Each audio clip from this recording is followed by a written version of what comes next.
September 11th, 2001. 4 planes were hijacked. 3 reached their targets.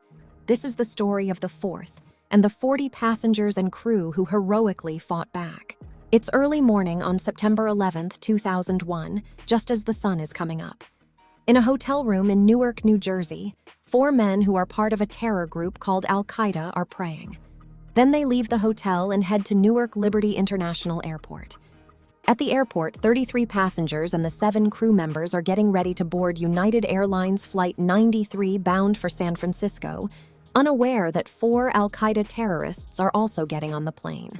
Right after everyone sits down and gets settled, Flight 93 gets delayed due to heavy ground traffic at the airport.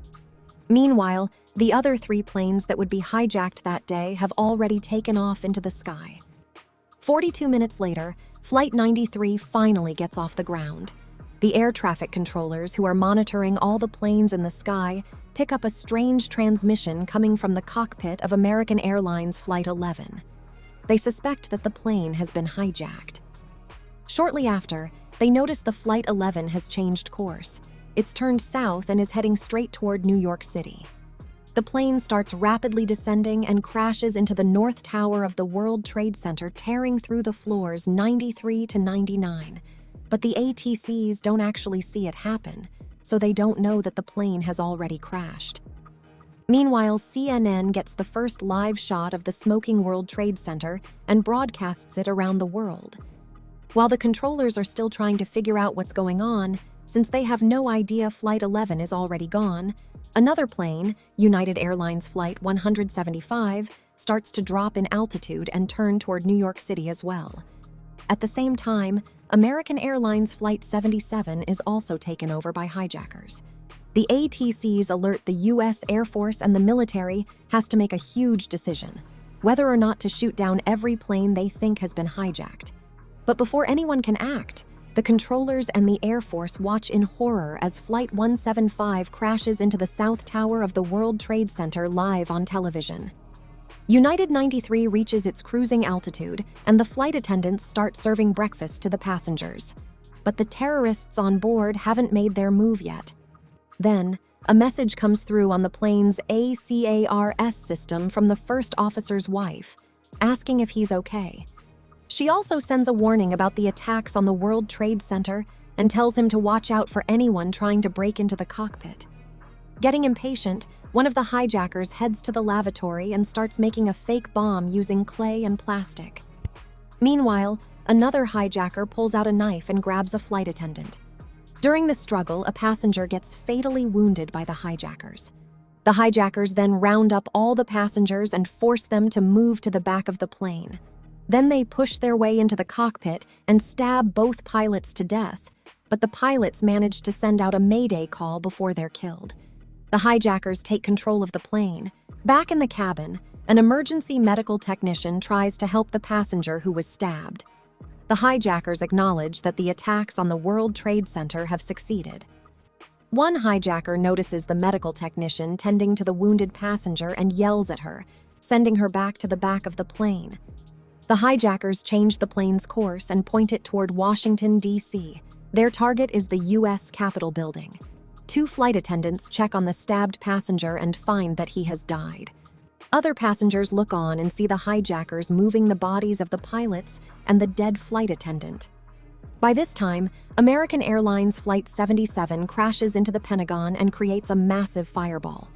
Back on the ground, the FAA National Operations Manager and his team are trying to coordinate with the Air Force, but the communication is haphazard.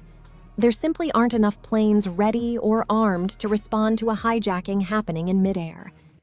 With everything spinning out of control, they order all airspace across the entire United States to be shut down, and every single flight still in the sky is told to land immediately. On board United 93, the passengers start finding out about the other attacks from family members calling them on the plane's GTE airphone system. Once they realize that the hijackers are on a suicide mission, a group of passengers and the flight crew decide they can't just sit around and wait. They come up with a plan to storm the cockpit and try to take back control of the plane. The passengers make one last round of phone calls to their friends and families and tell their loved ones what they're about to do. Then they start gathering whatever they can find to use as weapons to fight back.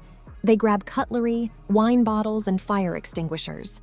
The hijackers start to notice that the passengers are about to fight back, and it makes them nervous. They're still about 20 minutes away from Washington, D.C., and they can't make the plane go any faster. The passengers learn that one of them actually knows how to fly a plane, though he's never flown a commercial aircraft before. Another passenger used to be an air traffic controller. The group believes that between them, they can at least manage to control the plane. They think the bomb is fake. First, take down the terrorist who's carrying it. They rush him and overpower him with a fire extinguisher. The other hijackers start shaking the plane violently, trying to throw everyone off balance. But the passengers manage to take down another terrorist right near the cockpit door. The hijackers put the aircraft into a steep, nose-first dive.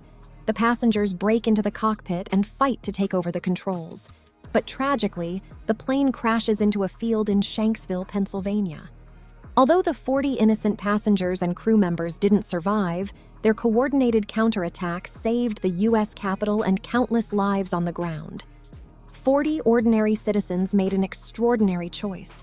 They remind us that even in our darkest moments, unity and courage can defy terror. We will never forget the heroes of United Flight 93. Thanks for watching. To catch all the latest from us, subscribe and hit the bell icon to get notified as soon as a new video drops. We'll see you in the next one.